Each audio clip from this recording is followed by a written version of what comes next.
Hi guys, this is Mrs. Payne and I'm here to introduce this week's project. We are going to be doing a little bit of recycled art this week, and what I'm using is a container that has my Your Super mixes in it. You guys might remember these, that we use them for the paintbrush holders at school, and we'll just be doing a little bit of painting over them.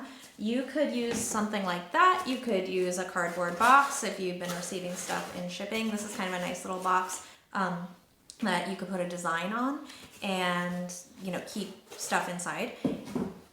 Any container could work. This is really great because it's got a really matte finish and I don't have to worry about like paint sloughing off or anything like that because it's kind of a cardboard. So anything that's not slick is going to be great. You could use on this, you could use marker, you could use crayon, you could use paint. I'm going to be using paint today, but definitely matte surface is going to be more beneficial. If you're using something like a milk carton, I would suggest paint because that's going to take a little bit better.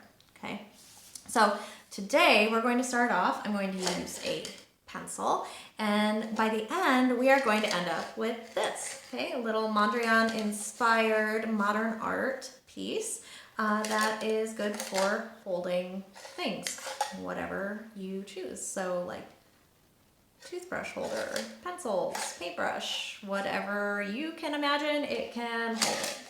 Okay, so we're going to start out with just our plain piece, and I'm going to start by adding on some rectangles. Now I'm not using a ruler or anything like that. I'm just going through and etching out where I want things, and then as I am creating those, I'm going to be dividing them in half or into triangles. I want geometric shapes. I haven't done this with circles or anything like that. To get a piece like this, you're going to want to do things with a square edge, okay, straight edge. So make sure you are doing rectangles. They can be large or they can be small. They can be divided up into different sections like that. Really, it is just up to your imagination. Once you get that all etched out, then we are going to start painting, okay? So inside of those lines then, I'm going to paint different colors. For this one, I chose hot pink, light pink, I have white, and I have Payne's Gray, okay? And what I did was I just poured that out on my lovely little palette here, which is a paper plate. And I just kind of left my brushes out, which usually we wouldn't want to do. But as you're working, you might see that you want to give something a second coat. So I would say just, if you're not going to take hours and hours and hours to where your paintbrush is going to dry out, I would just leave it. If you can use, if you have several different brushes like me. If not, I've got my little water cup here. Use your water cup, dip it out, rinse it, and reuse, okay? What I've done here is, as you can see, I'm gonna point the camera down here, there we go, is I've created some different shades and tints, okay? So I've used some white and added in some pink to create a really, really light pink.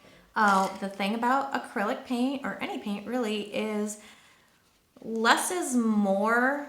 I always find that it doesn't look like I've made a lot of paint, like it won't do much, and then I always have way more than I need, and I would much rather have to mix more paint than throw a bunch of paint down the drain. Okay, that's always sad. And so what I'm going to do is I'm going to take my paint and start painting in those squares.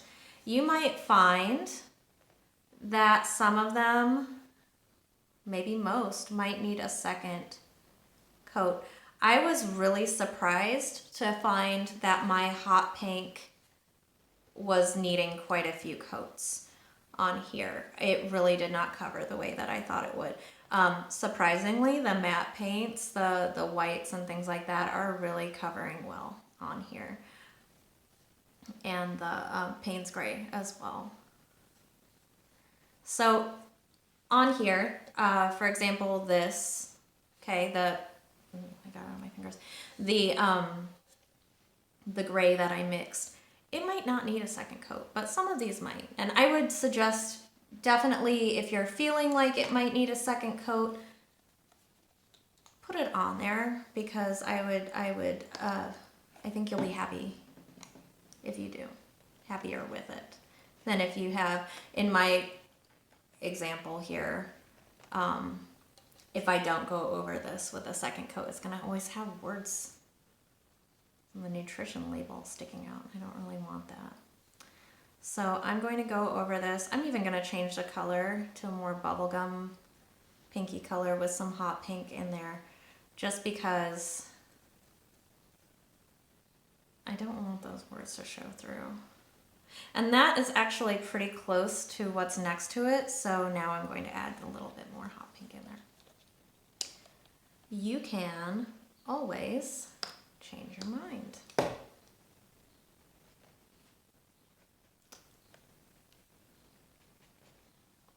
Okay, that's a little bit darker. I like that. I don't want in my work two colors to be right next to each other. And I'll show you an example on my envelope of what I mean. On here, these two are touching corners, but it's not yellow on yellow on yellow, because I think that would really take away from it. To get this sort of design, you don't want any of the colors to touch.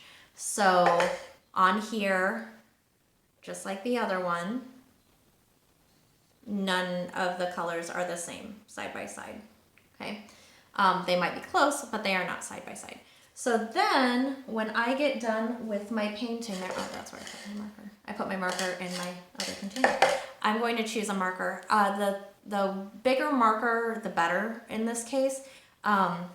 This is the largest size that I have, and it is a permanent marker. If you have a Sharpie or something with a bigger tip, awesome.